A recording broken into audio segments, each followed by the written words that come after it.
دا ډیره بهترینه او اهمترینه اداره ده، اقتصادي اداره ده، وارداتي اداره ده. د دې داسې یو مثال دی په بدن کې لکه پښې.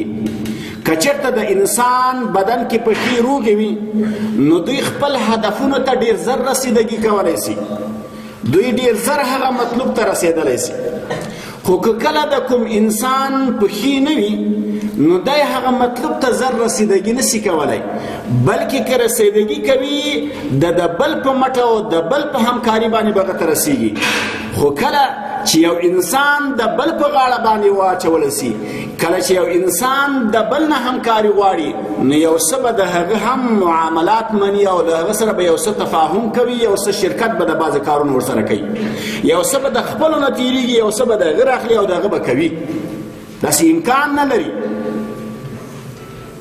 مثال د انسان په وجود کې د پښو ده. کله چې انسان پښې جوړې ولري، سالمې ولري، انسان خپل هدف ته ښه رسېدګي کوي.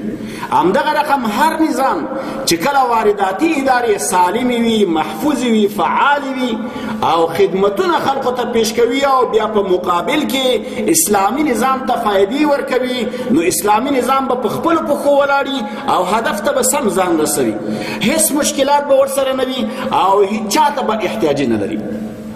ورنه که چېرته داسې اقتصادي ادارې لکه مثال او نمونه د پل عالم ښاروالي ده، که چېرته سالمه اداره ونه اوسېږي، که چېرته صحیح خدمات ونه کړي، که چېرته صحیح واردات ونه کړي خپل ځان لپاره او چېرته قوي صادرات هم ونه لري، هغه چې هغوی لپاره مفید وي، نو بیا به دغه نظام په پښو باندې معذوره وي او خپل هدف ته به رسېدګي نشي کولی، بیا به دغه نظام نورو ته محتاج وي.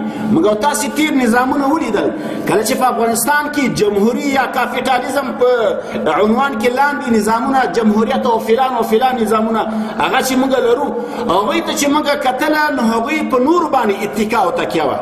خپل سالمه اداره یې نه درلودله، بلکې د فساد نه ډکې ادارې وې، بلکې د چورو، د چفاو، د غلا نه ډکې ادارې وې. ولې هر چا ته محتاج وو؟ ولې د هغوی فرمایشونه منل؟ ولې د هغوی په احتیاجاتو باندې هغه د هغوی مطابق کارونه یې کول؟ ولې کافرو ته یې لاس اوږداوه؟ ولې هغوی ته دومره محتاج و چې حتی د مسلمان د ذلت پروا هم نه وه، بلکې د مسلمان د پښو لاندې کول هم هدف و، خو لیکن خپل هغه مالیات او اقتصاد چې هغه سالم او محفوظ اوسي. وجه هم دا وه چې هغوی شفافیت نه درلوده، وجه دا وه چې هغوی خپل کار ته وفادار نه وو، وجه دا وه چې هغوی صحیح خدمات نه سو ارائه کولی، وجه دا وه چې هغوی بهترین مدیریت او مشري نه درلودله. بنابر تقدیر په دې کې نور خبره نه کوم. اهمترینه اداره په هر نظام کې هغه مالیاتي ادارات دي، هغه وارداتي ادارات دي. یو په هغو کې زموږ او تاسې د پل عالم ښاروالۍ ده. الله تعالی دې وکړي چې څنګه مناسبه اداره وي د اسلامي نظام سره او اسلامي نظام ته مفیده اداره وي، الله تعالی دې تل تر تله همداسې وسوي.